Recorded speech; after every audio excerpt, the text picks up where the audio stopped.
Si usted fuera un rey, un monarca absoluto, ¿cómo gobernaría su reino? ¿Cómo manejaría usted el crecimiento y los retrocesos de su reino? ¿Cómo manejaría a sus amigos y a sus enemigos fuera de su imperio? ¿Y cómo trataría usted a los traidores y a los sirvientes fieles dentro de su reino? Estas son buenas preguntas para hacérnoslas mientras estudiamos el Antiguo Testamento. Después de todo, el Antiguo Testamento presenta a Dios como el Rey divino que está construyendo y extendiendo su reino a los confines de la tierra. Su reino tiene una historia larga de adelantos y retrocesos. Han existido tanto enemigos como amigos fuera del reino de Dios, así como ha habido traidores y sirvientes fieles dentro de su reino. Así que, ¿cómo decidió Dios gobernar sobre su reino? ¿Cómo regula Él la vida dentro de su reino?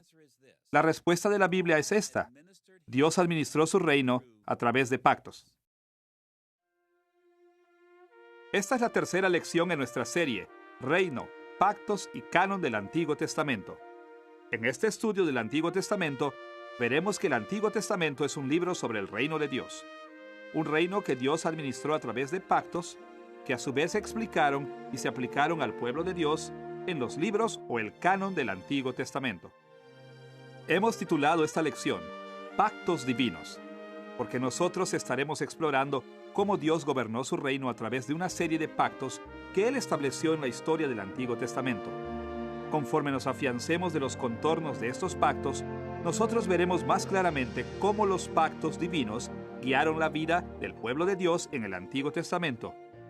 Asimismo, también veremos más claramente cómo ellos guían nuestras vidas incluso hoy. Nuestra exploración de los pactos divinos se dividirá en 4 partes. Primero, investigaremos la relación fundamental entre el reino de Dios y sus pactos. Segundo, echaremos un vistazo a los desarrollos históricos de los pactos en el Antiguo Testamento. Tercero, examinaremos las dinámicas de la vida en pacto con Dios. Y cuarto, estudiaremos al pueblo de los pactos divinos. Volvámonos primero a la conexión entre el reino de Dios y sus pactos. En nuestra última lección, mencionamos el hecho de que el Antiguo Testamento entero está unificado por el tema de que el reino de Dios venga a la tierra como en el cielo. En esta lección veremos que el concepto de pacto también está muy cerca del corazón de la fe del Antiguo Testamento. La importancia de los pactos en el Antiguo Testamento es evidente de muchas maneras, incluyendo el hecho de que el término que normalmente se traduce como pacto, brit en hebreo, aparece unas 287 veces. La prominencia del término pacto en este libro sobre el reino de Dios nos lleva a una pregunta importante. ¿Cómo se relacionaron los pactos divinos con el reino de Dios? ¿Cuál es la relación entre estos dos conceptos bíblicos tan básicos? Para contestar estas preguntas veremos 2 puntos. Primero, presentaremos algunos descubrimientos arqueológicos recientes que nos dan un trasfondo para entender la naturaleza fundamental de los pactos bíblicos. Y segundo, veremos cómo estos descubrimientos nos ayudan a entender la conexión bíblica entre el reino de Dios y sus pactos. Simplemente empecemos describiendo algunos descubrimientos arqueológicos recientes que son relevantes para nuestro estudio de los pactos bíblicos. Una de las cosas más notables sobre el Antiguo Testamento es que no es un cuento de hadas. Los acontecimientos que encontramos descritos allí realmente tuvieron lugar en el tiempo y en el espacio en el mundo antiguo del Medio Oriente.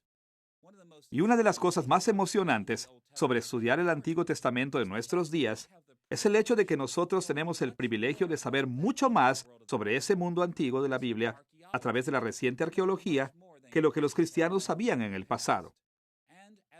Y como resultado, a menudo encontramos que nuestro entendimiento del Antiguo Testamento es reforzado por este conocimiento del trasfondo. Esto es verdaderamente cierto cuando se trata de entender los pactos del Antiguo Testamento.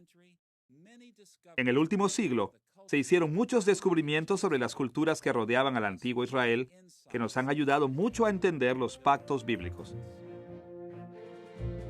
Muchos escritos antiguos diferentes nos ayudan a entender los pactos más a fondo, pero para nuestros propósitos, uno de los descubrimientos más importantes es un grupo de escritos conocidos como Tratados Imperiales de Vasallaje. El término vasallo significa siervo, o en este caso, siervo del emperador. Un tratado imperial de vasallaje era un acuerdo internacional hecho entre un gran emperador, por un lado, y un rey y nación de menor jerarquía por el otro. Dentro de estos tratados, el rey y nación de menor jerarquía servían como vasallos del gran emperador. El mundo antiguo de la Biblia era un mundo de imperios, y de muchas maneras, esta realidad política dominó en las tierras del cercano oriente de la antigüedad, de tal manera que estableció la manera de pensar de las personas sobre casi todo en la vida. Esto fue una verdad contundente con respecto a la manera en que los imperios se establecieron, se mantuvieron y se administraron. En el mundo antiguo, grandes reyes como los faraones de Egipto, los reyes poderosos de los hititas o los emperadores asirios extendían sus reinos conquistando o anexando naciones y ciudades-estado más débiles. Por supuesto, no todas las relaciones internacionales se manejaban exactamente de la misma manera, pero muchas de ellas fueron formalizadas y se manejaron a través de lo que ahora nosotros llamamos tratados imperiales de vasallaje. Los tratados imperiales de vasallaje son importantes para los estudios del Antiguo Testamento por muchas razones, pero nosotros estamos interesados particularmente en una idea principal. Los tratados imperiales de vasallaje fueron diseñados por reyes para la administración de sus reinos. Ahora, para tener una idea de cómo eran estos arreglos imperiales, ayudaría a describir el contenido de los tratados imperiales de vasallaje típicos. Fuera de pocas excepciones, los rasgos formales de estos tratados antiguos siguieron un modelo triple predecible. Primero, los tratados fueron introducidos por un enfoque en la benevolencia real, el favor que el emperador había mostrado a sus vasallos. Ellos empezaron con un preámbulo en el que el rey se identificó él mismo como glorioso, un rey digno de alabanza.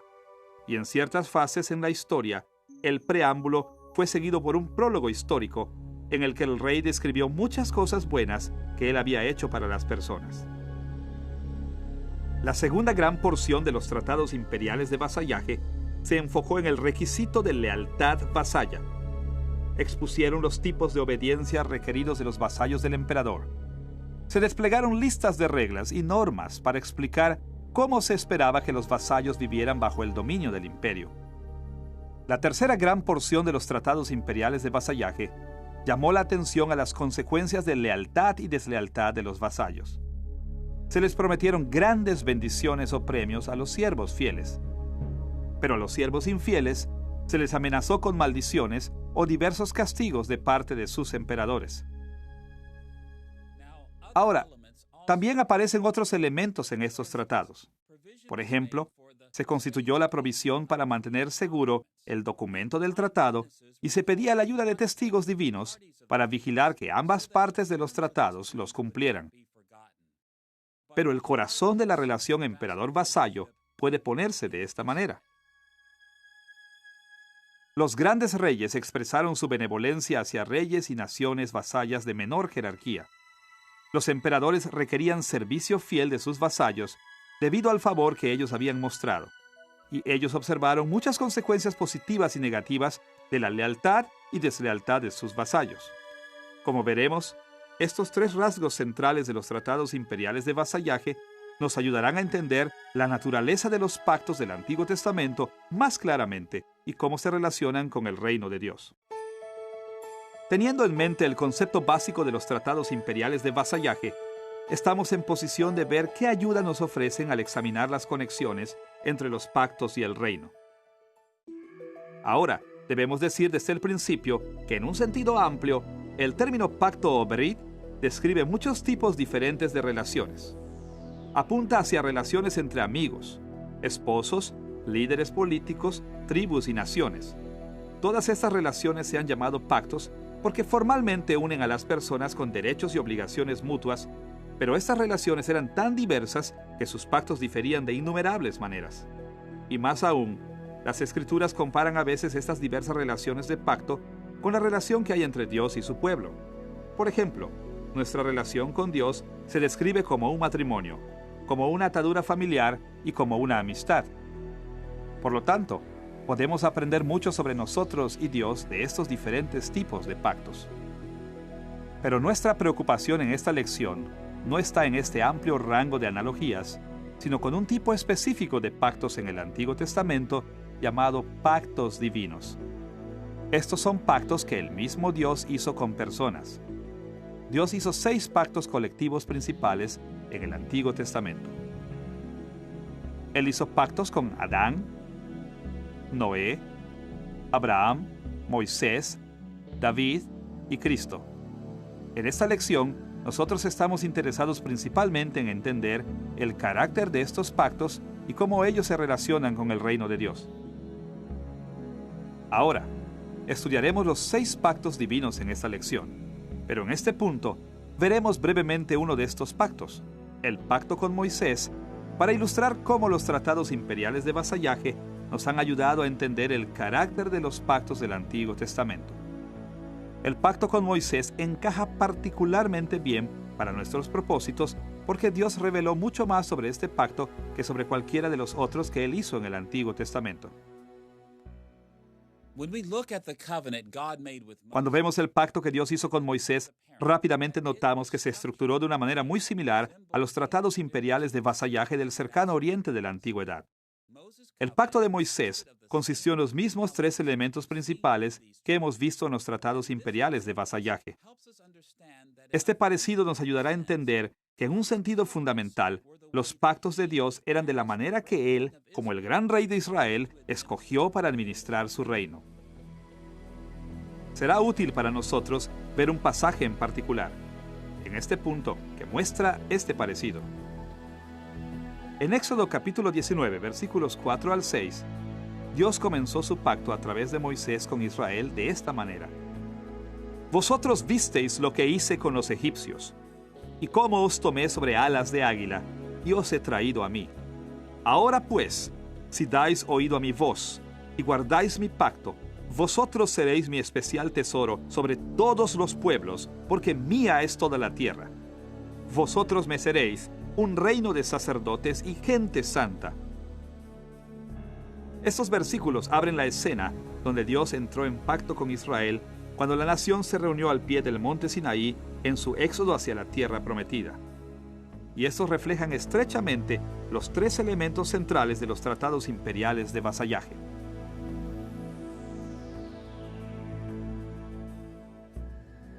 Usted recordará que los tratados imperiales de vasallaje tenían 3 cuestiones principales: la presentación de la benevolencia real, el requisito de lealtad vasalla y las consecuencias de lealtad y deslealtad. De una manera muy interesante, las mismas 3 cuestiones aparecen en el pacto de Moisés, como se presentaron en Éxodo capítulo 19, versículos 4 al 6. Primero, Dios le recordó a Israel de su benevolencia divina, demostrada cuando Dios en su gracia los libró de la esclavitud en Egipto. Como Él dijo en Éxodo capítulo 19, versículo 4, Vosotros visteis lo que hice con los egipcios, y cómo os tomé sobre alas de águila, y os he traído a mí. Como los emperadores del cercano oriente de la antigüedad, Dios les recordó a los israelitas que Él había sido su rey benévolo.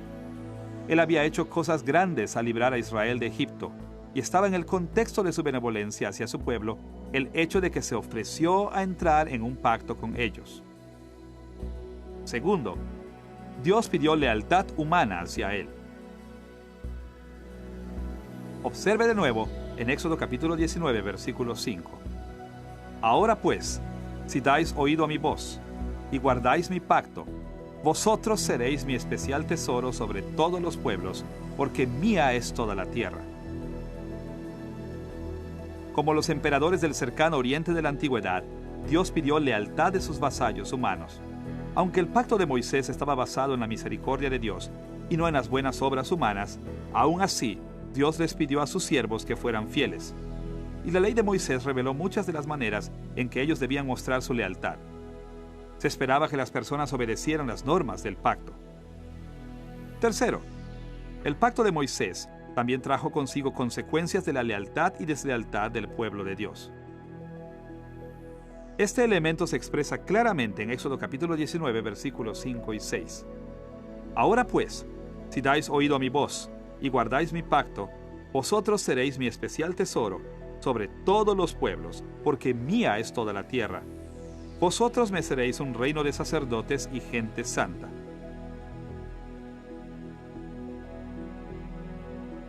Como los emperadores del cercano oriente de la antigüedad, Dios dejó claro que si las personas eran fieles, recibirían grandes bendiciones.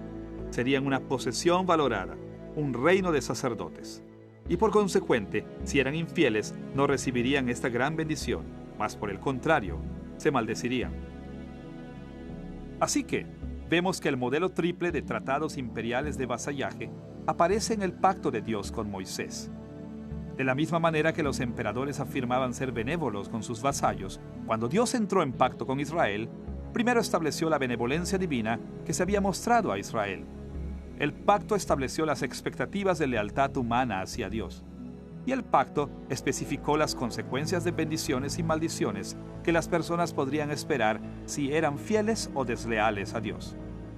El hecho de que el pacto mosaico reflejó estos elementos de los tratados imperiales de vasallaje demuestra que a un nivel muy básico, cuando Dios hizo pacto con su pueblo, se mostró a sí mismo ante Israel como su gran rey, su emperador, y que él quería que su pueblo pensara en sí mismo como sus vasallos.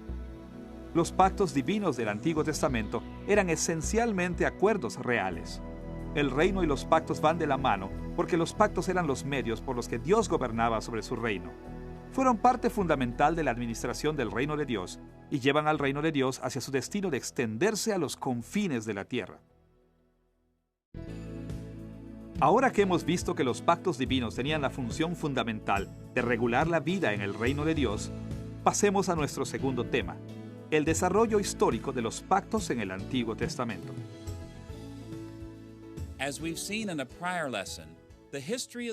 Como lo hemos visto en una lección anterior, la historia del reino de Dios en el Antiguo Testamento era compleja. El reino de Dios pasó por muchos períodos o épocas diferentes mientras se dirigía hacia la meta de alcanzar la tierra entera.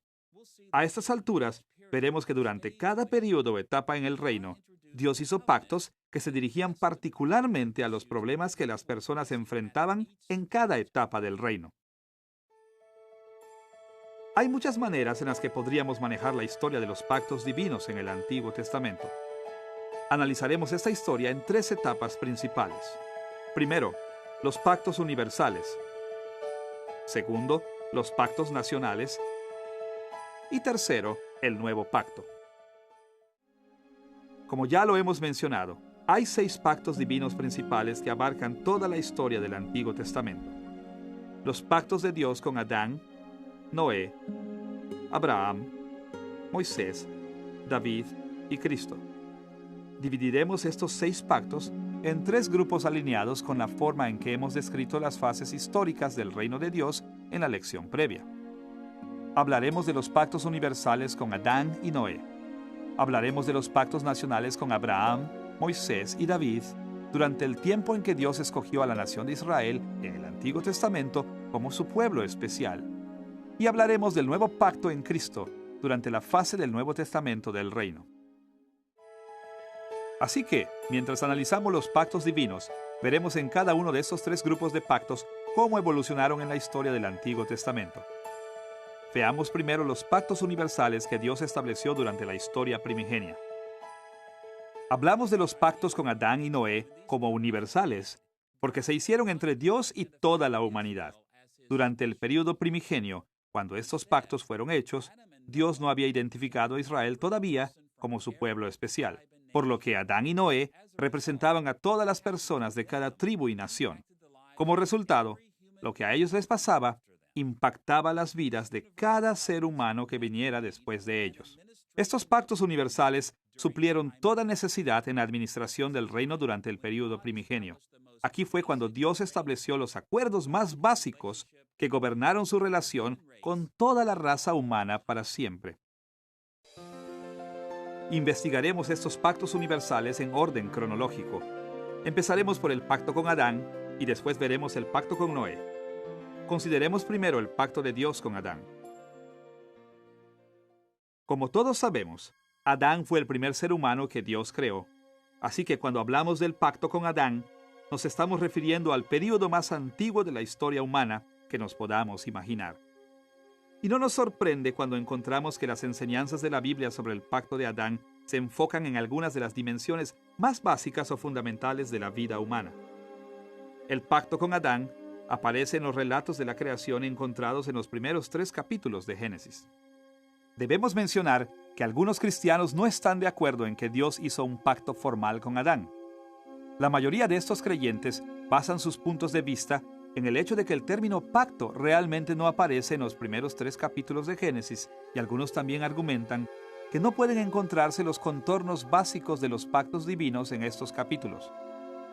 No obstante, 3 puntos de evidencia sugieren fuertemente que Dios de hecho estableció un pacto con Adán como el representante de la humanidad. Primero, como lo veremos más adelante en esta lección, los elementos básicos de los pactos divinos están presentes en Génesis capítulos 1 al 3. Una segunda evidencia de que Dios entró en pacto con Adán se encuentra en Oseas capítulo 6, versículo 7. Allí encontramos estas palabras: pero ellos, cual Adán, o la humanidad como podría traducirse, violaron el pacto. Allí han pecado contra mí. Este pasaje compara la maldad de Israel con el pecado de Adán en el jardín de Edén, y habla de que ambos rompieron el pacto. Israel había roto el pacto de la misma manera que la humanidad lo había hecho en el jardín de Edén. Una tercera evidencia de que Dios entró en pacto con Adán aparece en Génesis capítulo 6, versículo 18, que es el primer pasaje en la Biblia donde el término pacto realmente aparece. Dios habló a Noé de esta manera: pero estableceré mi pacto contigo. Este pasaje es significativo porque el término traducido estableceré normalmente no significa iniciar o comenzar un pacto, sino confirmar un pacto que ya existe. El pacto de Noé se presentó como una confirmación de un pacto previamente existente, que vendría siendo el pacto que Dios hizo con Adán. Le llamemos o no al arreglo divino con Adán un pacto, está claro que Dios entró en una relación solemne con Adán que representó a toda la raza humana. El enfoque de este acuerdo o pacto con Adán era establecer las características más fundamentales de la relación entre Dios y la humanidad. Por esta razón, podemos llamarlo un pacto de fundamentos. En este pacto, Dios puso los modelos fundamentales de vida para todos los seres humanos que viven en su mundo. Dios decretó que Adán y Eva sirvieran como las imágenes reales y sacerdotales de Dios y extendieran su reino a los confines de la tierra. Ellos fueron probados y fallaron. Sufrieron por su rebelión, pero se les dio esperanza. Para abreviar, el pacto con Adán situó los parámetros de la relación de la humanidad con Dios para siempre. Estableció los fundamentos de nuestro rol en su reino. El segundo pacto universal es el pacto de Dios con Noé. Hay mucho que podría decirse sobre este pacto, pero nosotros simplemente presentaremos algunas de las cuestiones más centrales que saltan al primer plano en el relato bíblico. El pacto con Noé también se estableció en el período primigenio del reino de Dios e involucró algunas de las cuestiones más básicas que enfrenta toda la humanidad. Antes del diluvio, en los días de Noé, Dios indicó que el día vendría en que Él haría un pacto con Noé. Escuche lo que Dios dijo en Génesis capítulo 6, versículo 18. Pero estableceré mi pacto contigo, y tú entrarás en el arca con tus hijos, tu mujer y las mujeres de tus hijos. Como ya lo hemos mencionado, el pacto de Noé no era un pacto nuevo con sus propias bases. Realmente era la consolidación, es decir, la continuación del pacto o arreglo que Dios había hecho con Adán. ¿Cuál fue el énfasis de este pacto con Noé? Encontramos la respuesta a esta pregunta después del diluvio, cuando Dios realmente hizo el pacto. En Génesis capítulo 9, versículos 9 al 11, leemos esta parte del pacto. Yo establezco mi pacto con vosotros y con vuestros descendientes después de vosotros, con todo ser viviente que está con vosotros, y no volveré a exterminar a todos los seres vivos con aguas de diluvio. Como vemos aquí, el pacto de Dios con Noé influyó en cada criatura viviente a partir de aquel tiempo de maneras muy importantes. El pacto de Noé fue presentado para asegurar estabilidad en el orden creado, y por esta razón se llama debidamente un pacto de estabilidad. Como usted recordará, en una lección anterior vimos que cuando Noé y su familia dejaron el arca, Dios reconoció que la humanidad estaba severamente propensa hacia el pecado y reveló una estrategia a largo plazo para cumplir los propósitos de su reino. Como leemos en Génesis capítulo 8, versículos 21 y 22. Al percibir Jehová olor grato, dijo en su corazón: No volveré a maldecir la tierra por causa del hombre, porque el corazón del hombre se inclina al mal desde su juventud. Ni volveré a destruir todo ser viviente como he hecho. Mientras la tierra permanezca, no cesarán la sementera y la siega, el frío y el calor, el verano y el invierno, el día y la noche. Para asegurar esta estrategia, Dios estableció su pacto con Noé y prometió que la naturaleza permanecería estable para que la raza humana pudiera alcanzar su destino en este mundo caído. Este pacto universal, como el pacto con Adán, estableció estructuras básicas para la existencia humana que aplican a todas las personas en todos los lugares y tiempos. Ahora que hemos visto cómo Dios estableció el orden básico de su reino y aseguró sus propósitos del reino a través de los pactos con Adán y Noé, debemos enfocar nuestra atención en el período del reino donde Israel en el Antiguo Testamento pasó a una fase central. Conforme el reino de Dios pasó de la historia primigenia al período en el que Dios se enfocó principalmente en la nación de Israel, Dios estableció 3 pactos nacionales. Nosotros podemos llamar debidamente a estos pactos nacionales, porque estaban especialmente enfocados en Israel como el pueblo especial escogido por Dios. Analizaremos los pactos nacionales en orden cronológico y empezaremos con el pacto con Abraham, siguiendo con Moisés y finalmente con David. Debido a que el primer pacto nacional se hizo con Abraham, Abraham se reconoce como el padre de todo Israel. Nosotros encontramos referencias explícitas al pacto de Abraham en Génesis capítulos 15 y 17. La primera mención del pacto de Dios con Abraham aparece en Génesis capítulo 15, versículo 18. Aquel día hizo Jehová un pacto con Abraham diciendo. Aquí la expresión hizo un pacto, o literalmente cortó un pacto, es la manera normal de indicar el principio de una relación de pacto. Y entonces, varios años después, Dios clarificó su pacto con el patriarca. En Génesis capítulo 17, versículos 1 y 2, leemos estas palabras. Yo soy el Dios Todopoderoso. Anda delante de mí y sé perfecto.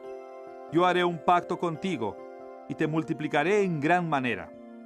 En este pasaje, Dios confirmó o estableció el pacto que había comenzado con Abraham en Génesis capítulo 15.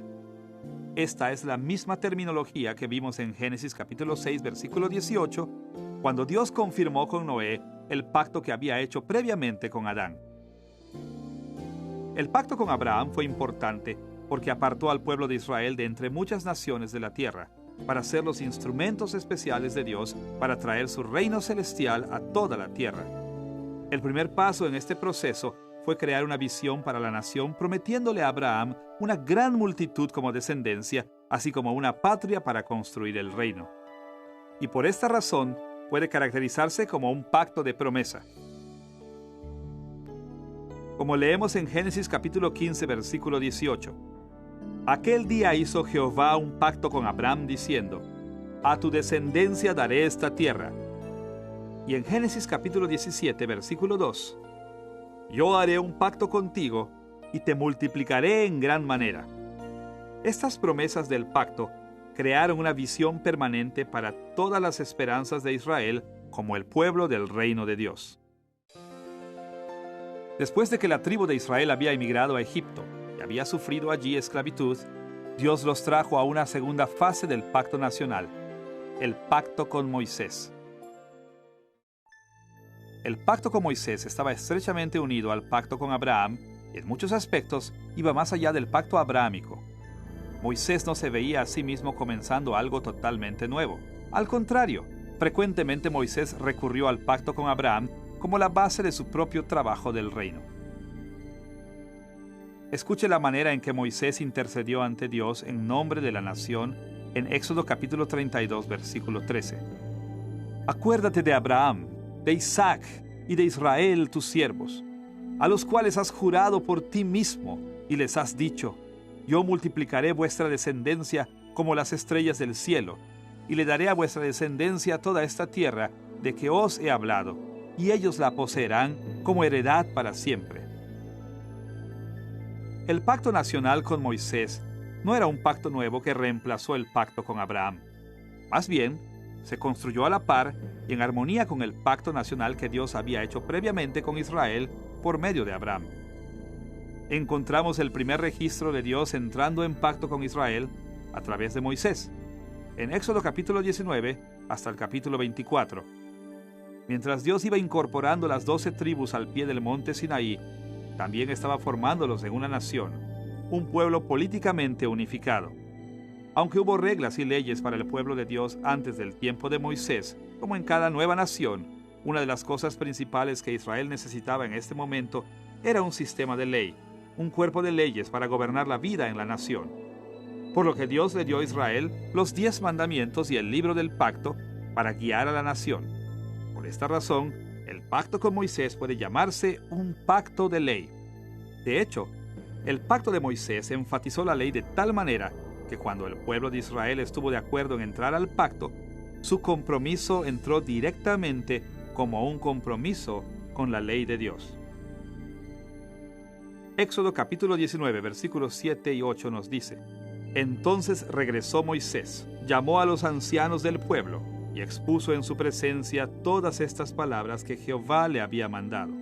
Todo el pueblo respondió a una diciendo: haremos todo lo que Jehová ha dicho.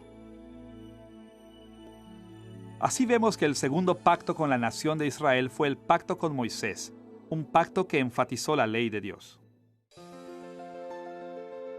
Ahora debemos analizar el pacto que vino a Israel durante los días del rey David, cuando Israel se volvió un imperio completo. Ahora, el pacto de David también era un pacto nacional y por consiguiente estaba íntimamente relacionado con el pacto anterior con Moisés. Tal como Salomón dejó en claro en 2 de Crónicas capítulo 6 versículo 16, las promesas de Dios hacia David dependían de la fidelidad a la ley de Moisés. Como leemos allí: Ahora pues, Jehová, Dios de Israel, cumple a tu siervo David, mi padre, lo que le has prometido diciendo: Nunca faltará en mi presencia uno de los tuyos que se siente en el trono de Israel, con tal que tus hijos guarden su camino, andando en mi ley. El pacto de David se fundó en base al pacto anterior con la nación de Israel. No sabemos precisamente cuándo en la vida de David Dios estableció este pacto formalmente, pero un pasaje que menciona explícitamente el contenido del pacto de David es el Salmo 89. En el Salmo 89, versículos 3 y 4, la promesa de Dios a David se presenta con estas palabras: Hice pacto con mi escogido, juré a David mi siervo diciendo: para siempre confirmaré tu descendencia y edificaré tu trono por todas las generaciones.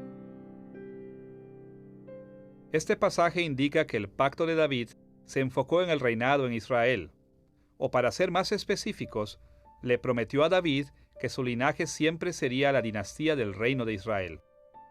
Cuando David se volvió rey sobre el pueblo de Dios, él bendijo a la nación, convirtiendo a Israel en un imperio, es decir, los llevó a un nivel más alto de desarrollo del reino. Y para asegurar el futuro de esta bendición sobre la nación, Dios prometió la estabilidad de una sucesión permanente de reyes, una dinastía perpetua, por lo que podemos llamar el pacto de David el pacto del reinado.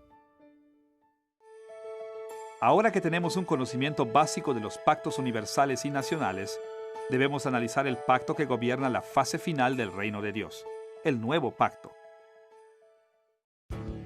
Además de los 5 pactos que ya hemos visto, los profetas del Antiguo Testamento hablaron de un nuevo pacto que vendría durante la fase final del reino de Dios. Y ellos anunciaron que sería mayor que cualquier pacto que había venido anteriormente. El nuevo pacto se menciona en muchos lugares en la Biblia, pero Jeremías capítulo 31 y Ezequiel capítulo 37 son dos pasajes muy importantes. Jeremías capítulo 31, versículo 31, habla de esto como un nuevo pacto de esta manera. Vienen días, dice Jehová, en los cuales haré un nuevo pacto con la casa de Israel y con la casa de Judá. Y en varias ocasiones, el profeta Ezequiel habló de este mismo pacto como un pacto eterno de paz. Como leemos en Ezequiel capítulo 37, versículo 26, haré con ellos un pacto de paz, un pacto perpetuo será con ellos. Yo los estableceré y los multiplicaré, y pondré mi santuario entre ellos para siempre. Y como todos los cristianos saben, cuando Pablo les recordó a los corintios las palabras de Jesús en la cena del Señor, aclaró que ese nuevo pacto eterno de paz vino a ser completo en Cristo. Pablo plasmó las palabras del Señor en 1 Corintios capítulo 11, versículo 25. Esta copa es el nuevo pacto en mi sangre. Haced esto todas las veces que la bebáis, en memoria de mí. A través de ese nuevo pacto en Cristo, Dios administra su reino en su fase final, a la que nosotros llamamos la era del Nuevo Testamento.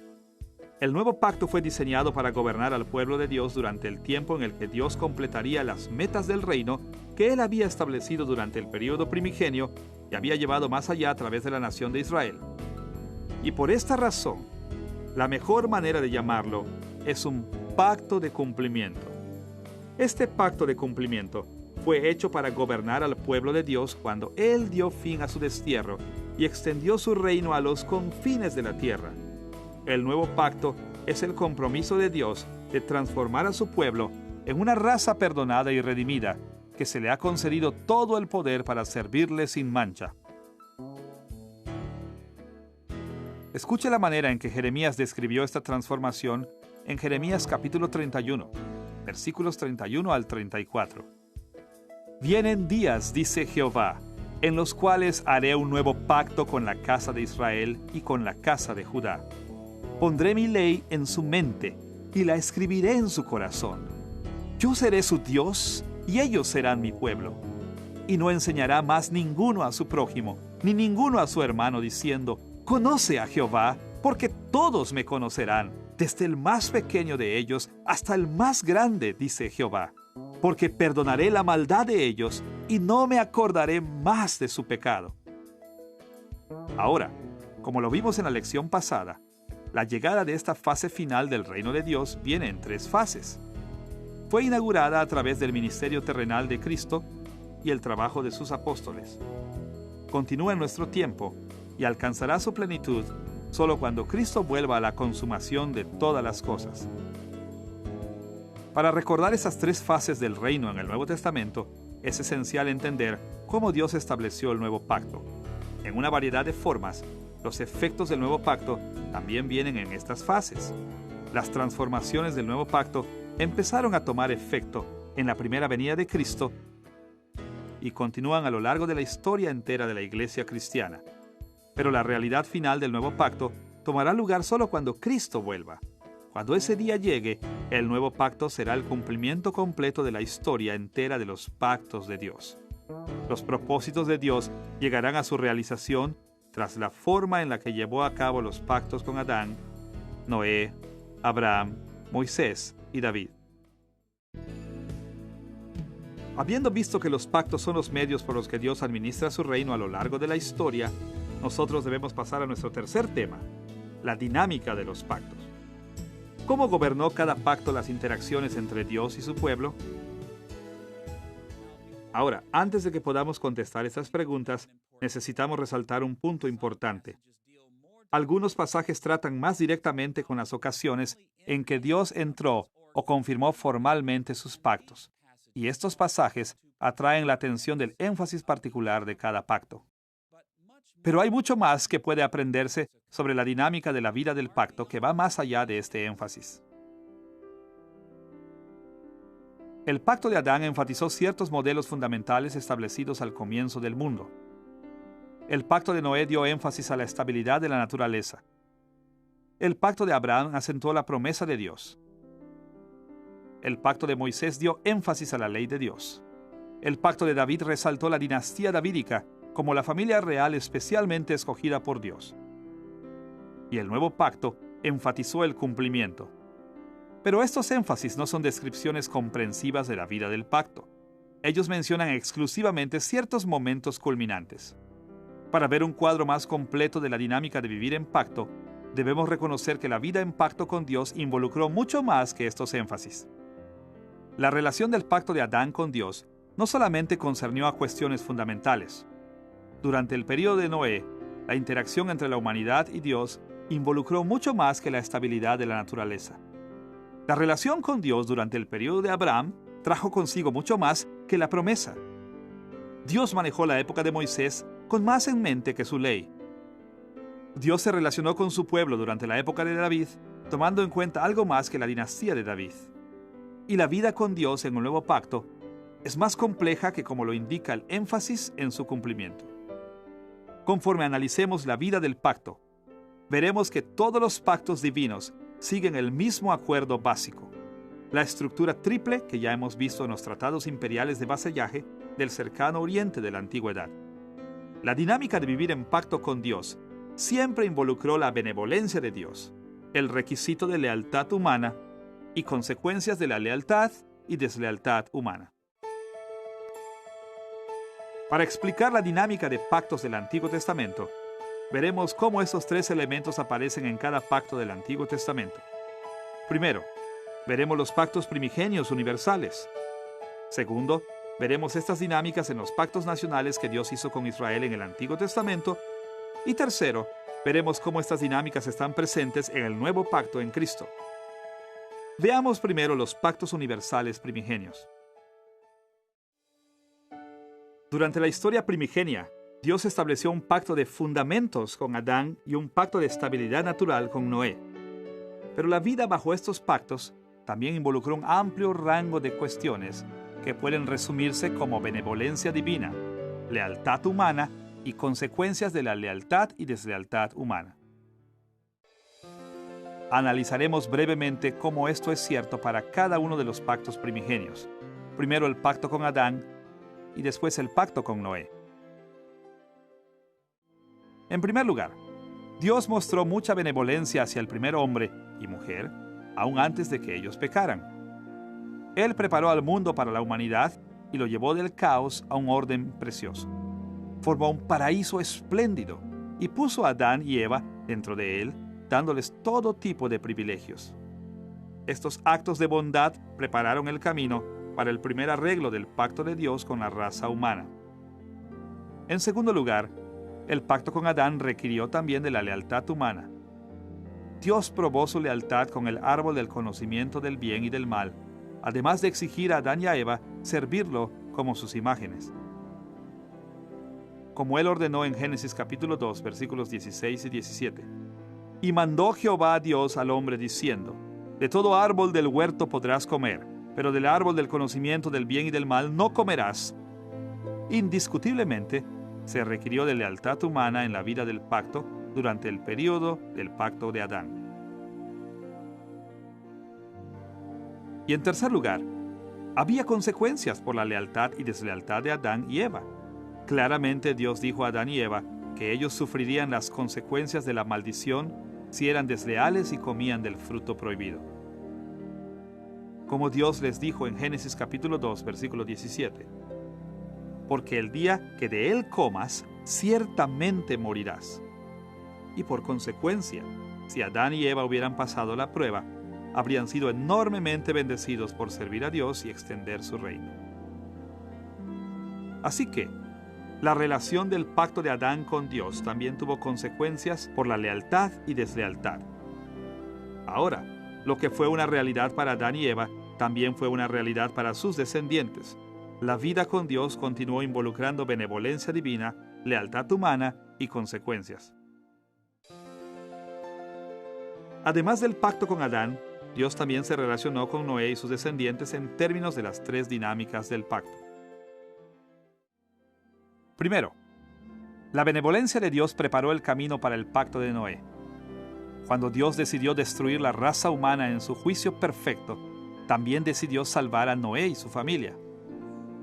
Como leemos en Génesis capítulo 6, versículo 8, pero Noé halló gracia ante los ojos de Jehová. Dios mostró mucha bondad a Noé y su familia. Segundo, Dios requirió lealtad de Noé. Él le ordenó construir el arca y reunir a los animales. Note la similitud entre el pacto con Noé y la responsabilidad de Noé.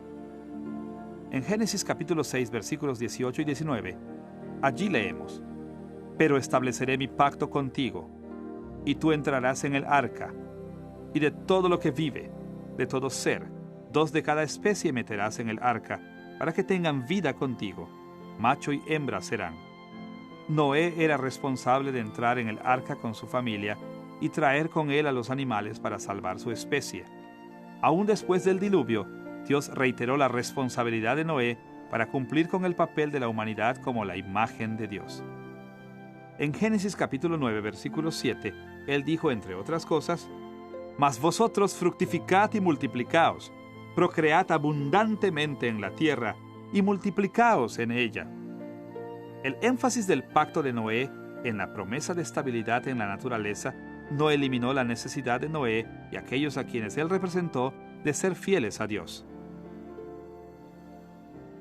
Tercero, había consecuencias para los actos humanos de lealtad y deslealtad durante el período de Noé. El mismo Noé era fiel a Dios, por lo que Dios se dio por satisfecho con su sacrificio después del diluvio y lo bendijo con un mundo estable.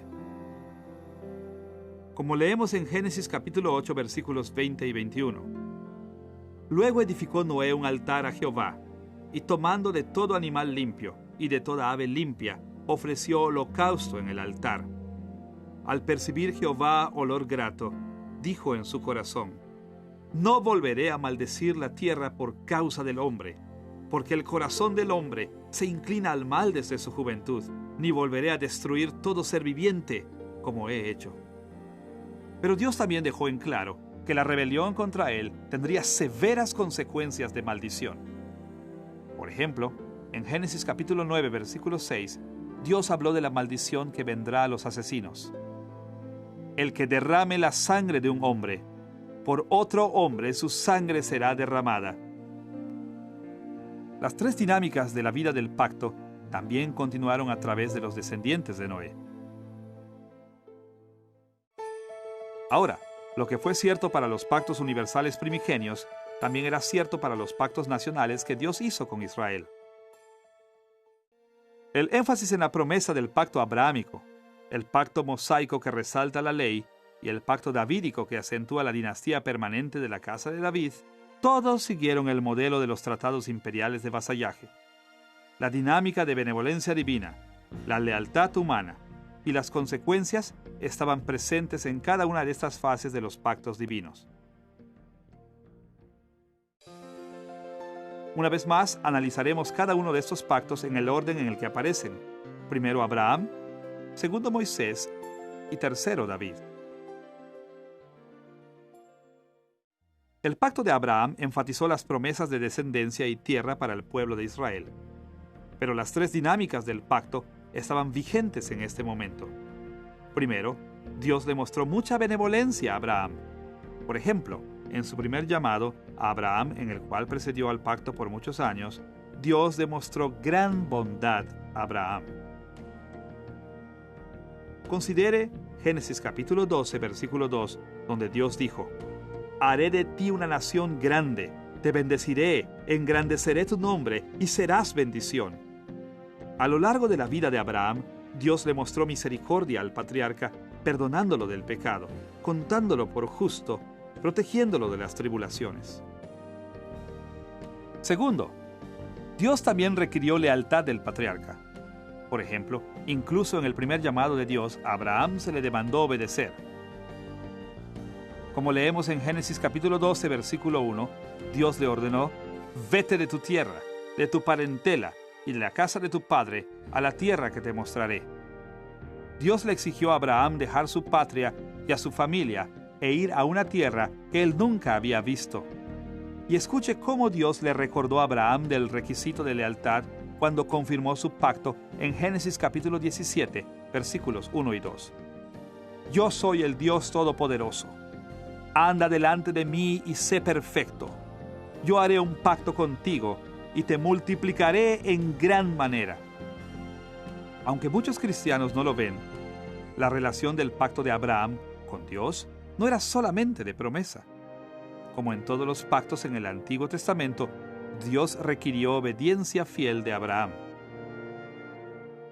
Tercero, Dios también dejó en claro que había consecuencias por la lealtad y deslealtad de Abraham.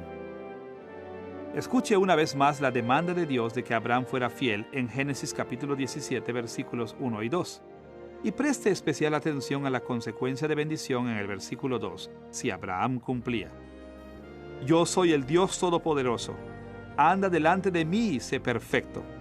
Y después en el versículo 2, yo haré un pacto contigo y te multiplicaré en gran manera. Dios declaró explícitamente que el aumento de la descendencia de Abraham sería una consecuencia de lealtad.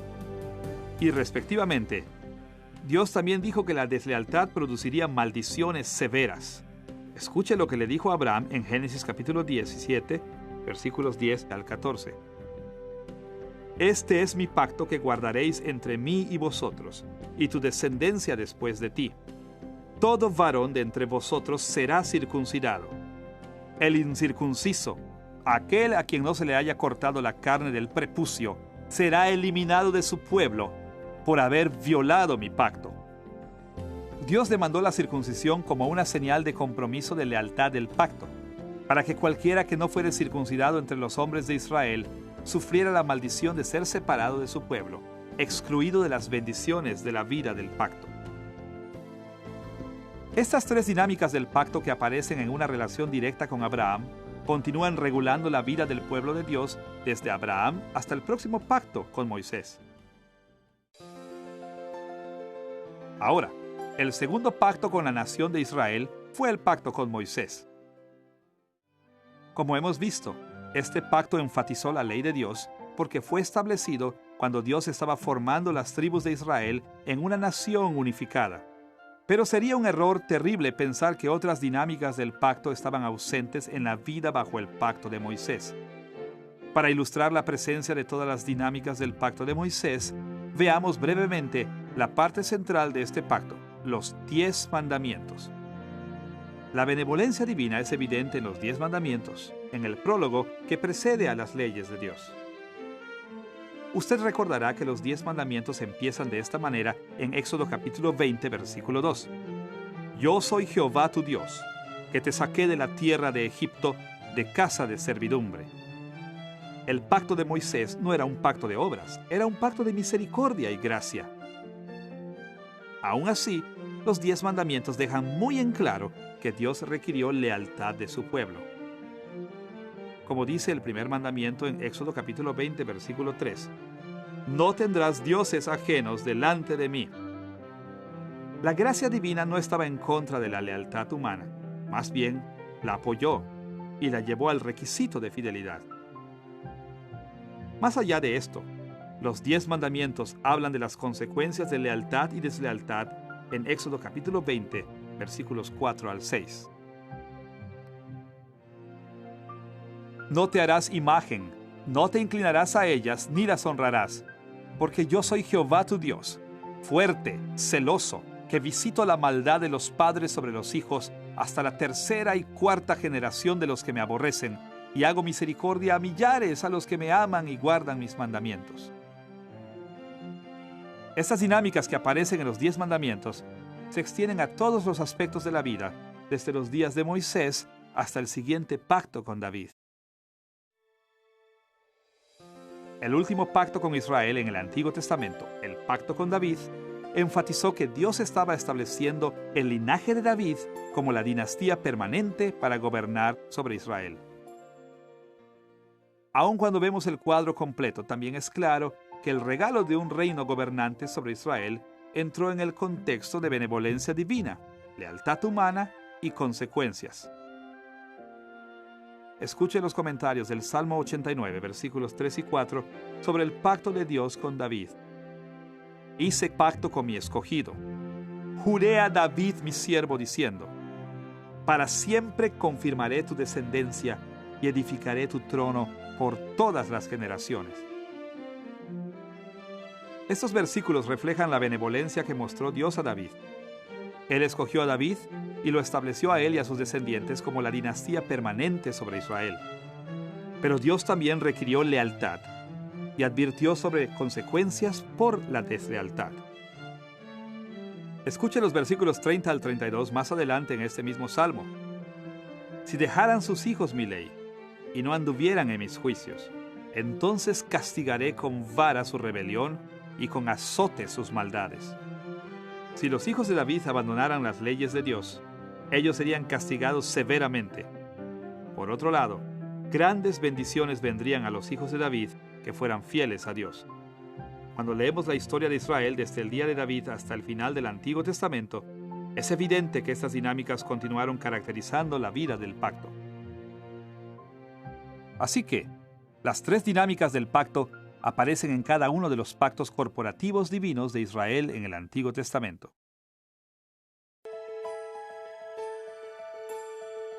Con las dinámicas de la vida en los pactos universales y nacionales en mente, nosotros estamos listos para pasar al nuevo pacto, el pacto de cumplimiento. El destino del reino de Dios administrado a través de los pactos del Antiguo Testamento alcanzó su clímax a través de la obra de Cristo de establecer el nuevo pacto. Aún así, como en todos los otros pactos divinos, las dinámicas básicas de los pactos bíblicos son evidentes en el nuevo pacto en Cristo. En primer lugar, el nuevo pacto involucra benevolencia divina. Dios prometió mostrar gran bondad a su pueblo desterrado cuando Él estableció el nuevo pacto. Como se lee en Jeremías capítulo 31, versículo 34, porque perdonaré la maldad de ellos y no me acordaré más de su pecado. En esta y muchas otras maneras, el nuevo pacto claramente muestra la gran misericordia de Dios. Al mismo tiempo, la lealtad humana también es un factor en el nuevo pacto. Dios no promete anular sus leyes ni exenta a nadie de obedecerlas. Al contrario, Él sigue requiriendo lealtad. Pero Dios también promete en Jeremías capítulo 31, versículo 33, «Pondré mi ley en su mente y la escribiré en su corazón».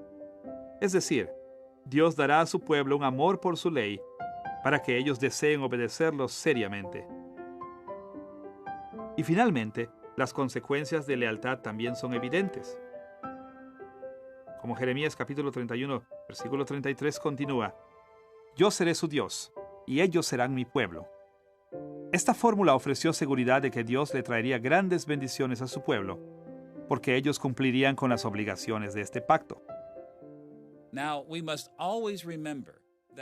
Ahora, como ya lo hemos dicho en esta lección, también debemos recordar que el nuevo pacto entra en efecto en tres fases, siguiendo el modelo de la fase final del reino de Dios en Cristo. El nuevo pacto se inauguró en la primera venida de Cristo y sus apóstoles. A lo largo de la historia de la Iglesia, el nuevo pacto continúa dando fruto en una variedad de maneras a través del poder de Cristo que opera en la Iglesia. Y el nuevo pacto alcanzará su realización cuando Cristo vuelva en gloria a la consumación de los tiempos. Primero, el nuevo pacto se inaugura porque Cristo terminó su ministerio terrenal. Cristo fue fiel a todos los requisitos del pacto. Desde su nacimiento nunca desobedeció a su Padre Celestial. Y aún más importante, porque Cristo murió en la cruz como un sacrificio por los pecados de su pueblo, su rectitud se acredita a todos los que tienen fe salvadora en Él. Ese único sacrificio de Cristo fue tan perfecto que no necesita repetirse jamás. Como lo menciona el escritor de Hebreos, en Hebreos capítulo 10, versículos 12 al 14. Pero Cristo, habiendo ofrecido una vez para siempre un solo sacrificio por los pecados, se ha sentado a la diestra de Dios, y así, con una sola ofrenda, hizo perfectos para siempre a los santificados. Y debido a este sacrificio, el nuevo pacto se ha inaugurado, como lo escribió el autor de Hebreos, en Hebreos capítulo 9, versículos 12 al 15.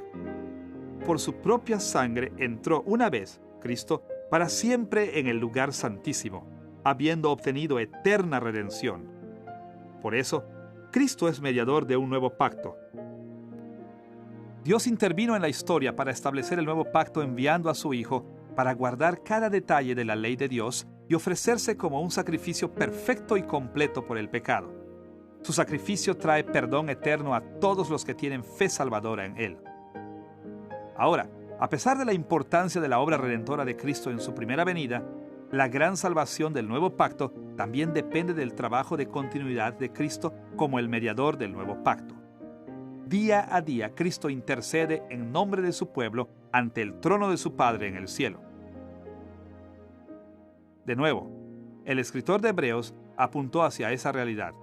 En Hebreos capítulo 7, versículos 24 y 25, él escribió: Pero este, por cuanto permanece para siempre, tiene un sacerdocio inmutable. Por eso puede también salvar perpetuamente a los que por él se acercan a Dios, viviendo siempre para interceder por ellos. Porque él reina e intercede por nosotros, podemos estar seguros de que Cristo traerá a todos los que tienen fe salvadora en él a través de las tribulaciones y problemas que enfrentamos ahora. Y finalmente, porque Cristo ha pagado por nuestros pecados y ha continuado intercediendo en nuestro nombre, nosotros podemos estar seguros que un día Él volverá y traerá la consumación de las promesas del nuevo pacto. Como lo ha explicado el escritor de Hebreos en Hebreos capítulo 9, versículo 28, así también Cristo fue ofrecido una sola vez para llevar los pecados de muchos, y aparecerá por segunda vez, sin relación con el pecado, para salvar a los que lo esperan. Cuando ese día venga, cada persona que ha confiado en Cristo recibirá la santidad completa y el regalo de la vida eterna en el reino eterno de Dios, de los nuevos cielos y la nueva tierra. Así que vemos que conforme hemos leído sobre los pactos en la Biblia, seremos sabios al recordar los énfasis distintivos de cada período del pacto, pero también debemos tener presente que había mucho más para la vida con Dios que estos énfasis distintivos. Cada fase de la vida en pacto con Dios involucraba el rango completo de las dinámicas del pacto.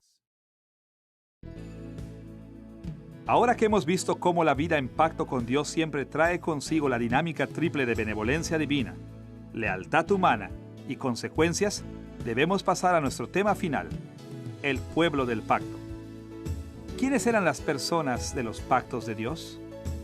¿Quién estaba incluido y excluido de los pactos divinos? ¿Cómo se relacionaron todas estas personas con las dinámicas de los pactos de Dios? Para contestar estas preguntas, mencionaremos dos asuntos. Primero, examinaremos las divisiones de la humanidad. Y segundo, veremos la aplicación de las dinámicas del pacto a estas diversas divisiones de la humanidad. Veamos primero las maneras en que la raza humana está dividida con respecto a los pactos de Dios.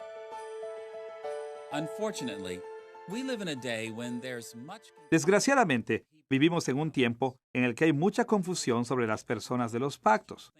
En su mayoría, los cristianos evangélicos piensan que hay dos tipos de personas en el mundo: los creyentes y los no creyentes, los salvos y los no salvos. Ahora, no hay nada de malo con estas categorías. La Biblia habla de estas maneras muchas veces. Pero los problemas vienen porque muchos evangélicos ponen en el mismo plano a los creyentes con aquellos que están dentro del pacto con Dios y a los no creyentes con aquellos que están fuera del pacto de Dios. Pensando de esta manera, solo hay dos tipos de personas. Toda persona que es salva está dentro del pacto con Dios y todos los que no son salvos están fuera del pacto.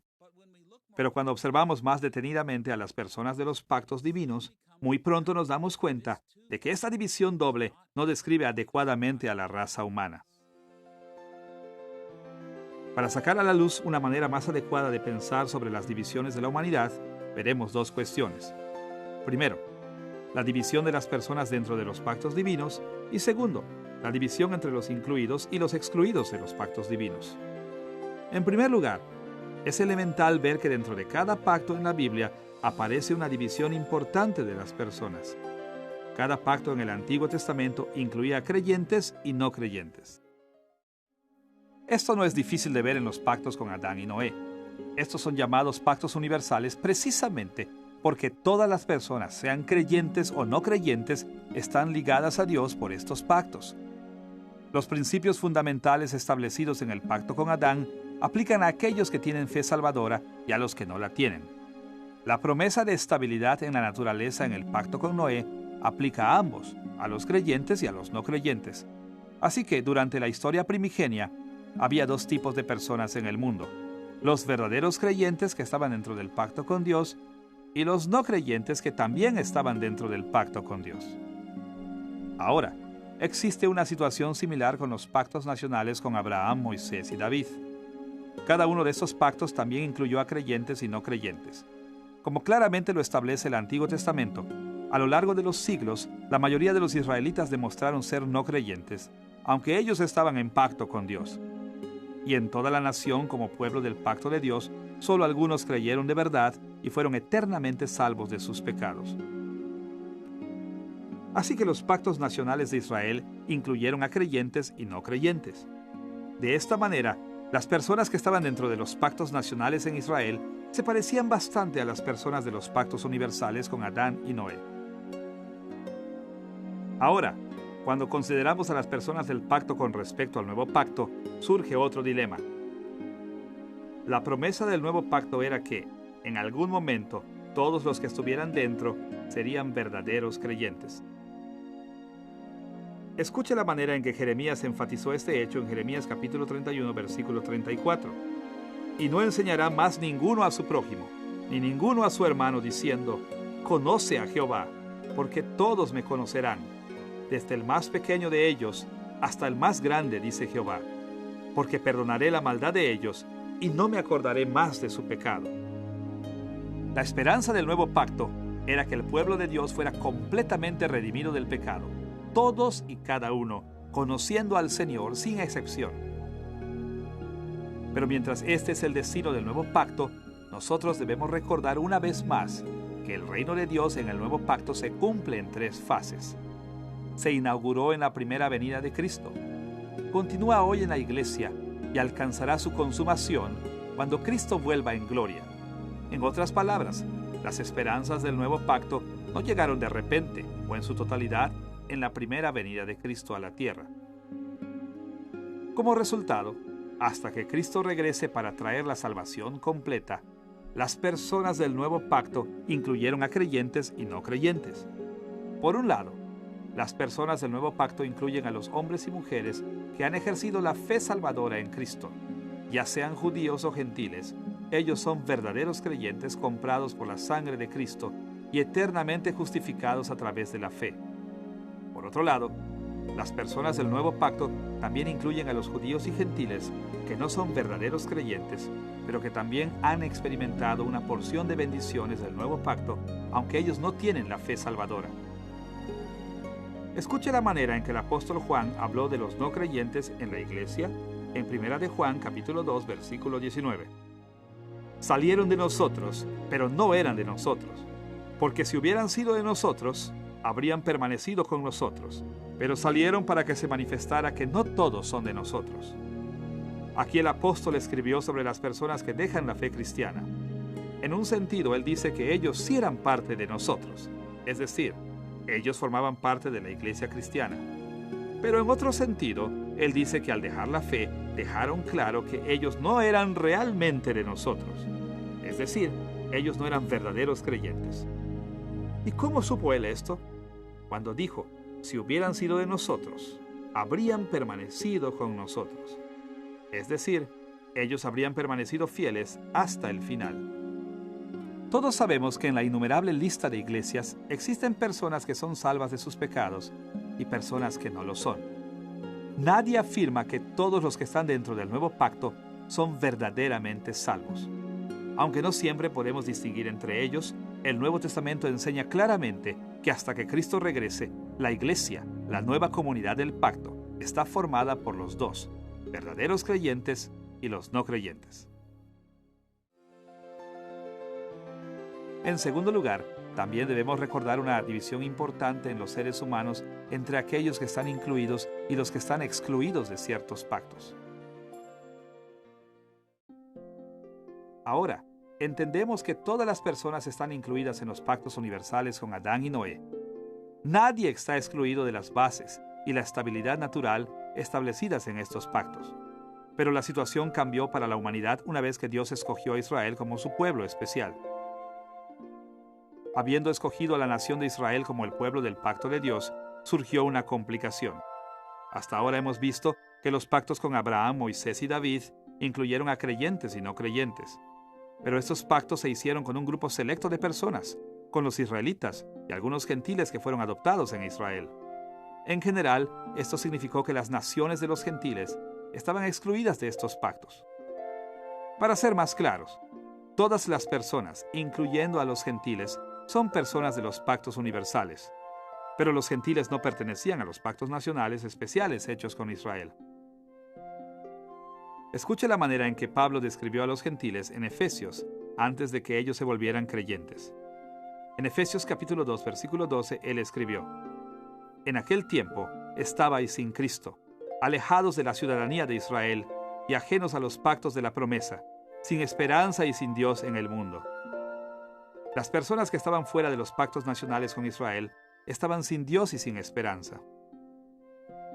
Así que, para cuando llegamos a los pactos nacionales, hay de hecho 3 tipos de personas en el mundo: los que estaban en los pactos de Israel con Dios y eran verdaderos creyentes, los que estaban en los pactos de Israel con Dios y eran no creyentes, y los que estaban fuera del pacto de Israel. Esta misma situación triple también aplica para el nuevo pacto.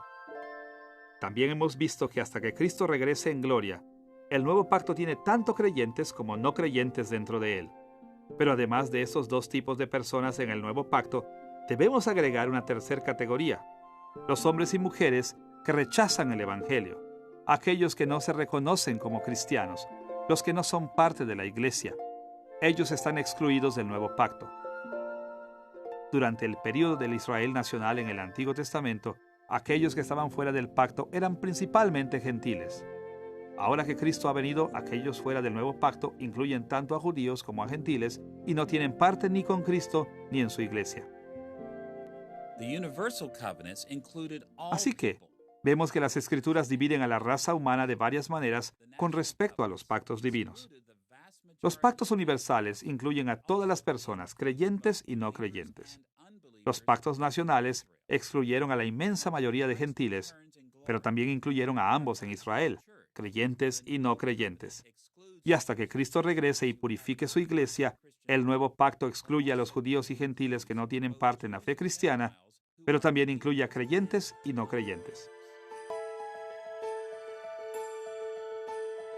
Ahora que hemos visto cómo la humanidad está dividida en varios grupos en lo que se refiere a los pactos de Dios, estamos listos para pasar a otro punto: cómo las dinámicas de los pactos, la benevolencia divina, la lealtad humana y las consecuencias de lealtad y deslealtad aplicaron a estos diferentes grupos. Mientras leemos el Antiguo Testamento buscando entender su significado original y cómo aplicarlo a nuestros días, es importante recordar que ambos, los israelitas del Antiguo Testamento que primero leyeron el Antiguo Testamento y nosotros los cristianos que lo leemos ahora, enfrentamos una división tripartita similar a la de la raza humana: los que están fuera del pacto, los que no creen en el pacto y los creyentes en el pacto. Esto significa que si nosotros esperamos entender cómo aplicó la dinámica de pacto a las personas que vivieron en los días de Israel en el Antiguo Testamento y después relacionar esas dimensiones de significado original a nuestros días, debemos siempre pensar en términos de estos 3 tipos de personas. Primero, debemos considerar a los no creyentes excluidos de los pactos nacionales con Israel y a los no creyentes excluidos del nuevo pacto. Segundo, los no creyentes incluidos en los pactos nacionales con Israel y los no creyentes incluidos en el nuevo pacto. Y tercero, los verdaderos creyentes incluidos en los pactos nacionales con Israel y los verdaderos creyentes incluidos en el nuevo pacto. Veamos primero cómo las dinámicas del pacto aplican a los no creyentes que fueron excluidos de los pactos con Israel y del nuevo pacto. Debido a que estos no creyentes de hecho viven como personas perdidas que participan en los pactos universales con Adán y Noé, sus vidas son influenciadas por las 3 dinámicas de los pactos. En primer lugar, todos los no creyentes experimentan la bondad de Dios a través de la misericordia que Él muestra a todas las personas. Como Jesús dijo en Mateo capítulo 5 versículos 44 al 48, vuestro Padre que está en los cielos, que hace salir su sol sobre malos y buenos, y llover sobre justos e injustos. A menudo llamamos a las bendiciones como estas gracia común, expresando que no es misericordia que salve, sino gracia mostrada a todos los seres humanos. En segundo lugar, incluso los no creyentes fuera de los pactos nacionales y del nuevo pacto están obligados a ser fieles a su Creador. Muchos no creyentes fuera de los pactos exclusivos tienen por lo menos un poco de conocimiento de la revelación especial dada a Israel y a la Iglesia, y este conocimiento los obliga a la lealtad.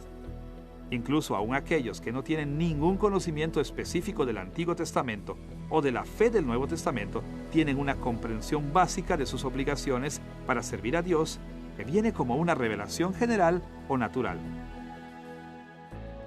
Como Pablo lo expuso en Romanos capítulo 1, versículo 20. Lo invisible de Él, su eterno poder y su deidad, se hace claramente visible desde la creación del mundo y se puede discernir por medio de las cosas hechas, por lo tanto, no tienen excusa. Así que, incluso los no creyentes fuera de los pactos exclusivos tienen una obligación básica de rendir culto y servir a su Creador. En tercer lugar, los no creyentes fuera de los pactos nacionales y del nuevo pacto afrontan consecuencias por sus acciones. En momentos, Dios les concede bendiciones temporales a estos no creyentes cuando ellos viven según su verdad. Incluso, entre estos no creyentes, el vivir sabiamente tiene beneficios. Y en otros momentos, Dios responde a su rebelión flagrante con maldiciones temporales. A pesar de estas experiencias mixtas, para estos que están fuera del pacto, cuando Cristo vuelva, estos no creyentes no tendrán ninguna bendición de Dios. Ellos sufrirán solo su juicio eterno. En estos aspectos, los no creyentes fuera de los pactos nacionales de Israel y los no creyentes excluidos del nuevo pacto, hoy viven las dinámicas de los pactos universales. Ahora, la segunda categoría de la humanidad que nos concierne son los no creyentes que están en los pactos con la nación de Israel y en el nuevo pacto. ¿Cómo aplican las dinámicas de los pactos divinos a ellos? En primer lugar, Dios ha mostrado mucho más bondad y misericordia a estas personas que a los que permanecen fuera de estos pactos. Es cierto, no se les muestra gracia salvadora porque ellos no son verdaderos creyentes. En el Antiguo Testamento había aún grandes ventajas de ser parte de Israel, así como ahora hay grandes ventajas de ser parte de la Iglesia del Nuevo Testamento. El apóstol Pablo reflejó las ventajas de participar en los pactos especiales de Dios cuando describió los beneficios que incluso vinieron a los israelitas no creyentes. En Romanos capítulo 9, versículo 4, él escribió que son israelitas, de los cuales son la adopción, la gloria, el pacto, la promulgación de la ley, el culto y las promesas. Dios muestra mayor misericordia a los no creyentes que están en un pacto exclusivo con Él que a los no creyentes que están fuera de estos pactos. En el Antiguo Testamento, judíos no creyentes fueron sacados de Egipto. Ellos recibieron la ley divina de Dios en Sinaí. Ellos conquistaron la tierra de la promesa. Fueron bendecidos por los reinos de David y sus hijos. De la misma manera, los no creyentes dentro de la Iglesia del Nuevo Testamento son ministrados por verdaderos creyentes. Ellos oyen la predicación de la palabra, comparten en la obra del Espíritu. De estas y otras maneras, se ha mostrado gran bondad de Dios a los no creyentes en la comunidad del pacto especial. En segundo lugar, aparte de recibir estos beneficios por estar en el pacto, a los no creyentes dentro de los pactos nacionales y en el nuevo pacto se les ha pedido más requisitos de lealtad porque ellos han recibido mayor conocimiento de Dios que otros no creyentes. Por consiguiente, se les exige aún más obediencia y servicio. Como dijo Jesús en Lucas capítulo 12, versículo 48, porque a todo aquel a quien se haya dado mucho, mucho se le demandará. Aquellos que oyen la verdad de la palabra de Dios, aquellos que saben sus caminos, son responsables de ser fieles a Él. En tercer lugar, los no creyentes dentro de los pactos nacionales y en el nuevo pacto con Dios también experimentan las consecuencias de su lealtad y deslealtad. Por un lado, ellos experimentan una cantidad mayor de muchos tipos diferentes de bendiciones y maldiciones temporales. Pero por otro lado, cuando Cristo vuelva, Los no creyentes dentro del pacto con Dios tienen simplemente una esperanza: el juicio eterno.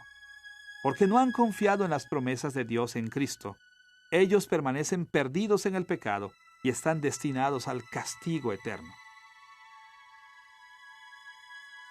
El escritor de Hebreos advirtió sobre el juicio severo que viene contra los no creyentes en el nuevo pacto. En Hebreos capítulo 10, versículos 28 y 29, él escribió: El que viola la ley de Moisés, por el testimonio de 2 o 3 testigos, muere irremisiblemente. ¿Cuánto mayor castigo pensáis que merecerá el que pisotee al Hijo de Dios y tenga por inmunda la sangre del pacto en la cual fue santificado y ofenda al Espíritu de gracia? Note aquí que esas personas son santificadas por la sangre del pacto. Esto no significa que fueron salvas, sino solo que ellos eran apartados para Dios, que estaban en pacto con Él. Y cuando estas personas se rebelan contra Dios, como siempre lo hacen de una manera o de otra, hay solo una esperanza, y es conocida como el juicio que Dios ha reservado para sus enemigos. Y este juicio es totalmente el más severo, porque la misericordia mostrada a ellos fue muy grande. Así que, vemos que para los no creyentes dentro de los pactos nacionales y el nuevo pacto, las dinámicas de benevolencia divina, lealtad y consecuencias son intensificadas. Pero en el análisis final, si ellos no se arrepienten y ejercen fe salvadora, estos no creyentes sufrirán el juicio eterno de Dios. La tercera categoría de seres humanos que nos debe concernir cuando leemos el Antiguo Testamento y lo aplicamos hoy son los verdaderos creyentes dentro del pacto. Estas personas son el maravilloso pueblo especial de Dios, destinado irrevocablemente a la vida eterna en Cristo. La benevolencia divina mostrada a los verdaderos creyentes es completamente inmensurable, incluyendo el perdón de los pecados y la eterna relación directa con Dios. Como Pablo escribió en Romanos capítulo 8, versículos 1 y 2. Ahora pues, ninguna condenación hay para los que están en Cristo Jesús, los que no andan conforme a la carne, sino conforme al Espíritu, porque la ley del Espíritu de vida en Cristo Jesús me ha librado de la ley del pecado y de la muerte.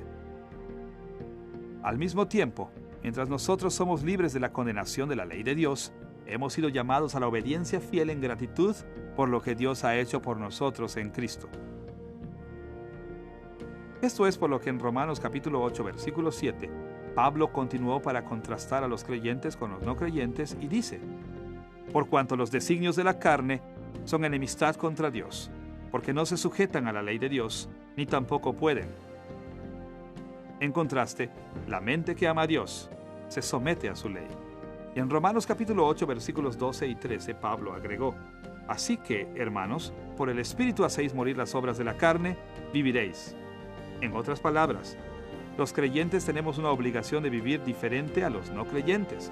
Es decir, tenemos una obligación de someternos a la ley de Dios, no de ganar nuestra salvación, sino para honrar a Dios. Tal como los israelitas del Antiguo Testamento, los cristianos deben seguir las reglas y las leyes de las Escrituras para probar y demostrar su fe. Los verdaderos creyentes en el Antiguo Testamento fueron llamados para obedecer la ley de Moisés como una prueba de su fe. Tal como Moisés les dijo a las personas en Deuteronomio capítulo 8, versículo 2. Te acordarás de todo el camino por donde te ha traído Jehová tu Dios, estos 40 años en el desierto, para afligirte, para probarte, para saber lo que había en tu corazón, si habías de guardar o no sus mandamientos. Los cristianos en el Nuevo Testamento son llamados al mismo tipo de prueba. Tal como lo dijo Pablo a los Corintios en 2 de Corintios capítulo 13, versículo 5. Examinaos a vosotros mismos para ver si estáis en la fe. Probaos a vosotros mismos. ¿No sabéis que Jesucristo está en vosotros? A menos que estéis reprobados. Cristo fue el Hijo absolutamente obediente de Dios, y su rectitud se acredita a nosotros, para que nuestra salvación eterna esté segura. Pero conforme vivimos nuestras vidas diarias, nosotros debemos demostrar la salvación que Dios nos ha concedido. Como Pablo animó a los filipenses en capítulo 2, versículo 12. Ocupaos en vuestra salvación con temor y temblor. En tercer lugar, Los verdaderos creyentes en el Antiguo Testamento y en el Nuevo Testamento experimentan las consecuencias de su lealtad y deslealtad. Por un lado, los verdaderos creyentes experimentan bendiciones y maldiciones temporales de Dios. Por lo menos tenemos garantizadas las bendiciones del Espíritu de Dios. Y más allá de esto, Dios a menudo incluso concede bendiciones físicas a su pueblo. Pero lo opuesto también es cierto. El escritor de Hebreos explicó que Dios guía a sus verdaderos hijos con disciplina. En Hebreos capítulo 12, versículo 6 escribió: «Porque el Señor al que ama disciplina, y azota a todo el que recibe por hijo». A pesar de estas experiencias mixtas aquí y ahora, al final hay una gran diferencia entre los no creyentes dentro del pacto y los verdaderos creyentes dentro del pacto. Solamente hay un resultado final para los que tienen fe salvadora. Cuando Cristo vuelva en gloria, los verdaderos creyentes experimentarán solo las bendiciones eternas de Dios.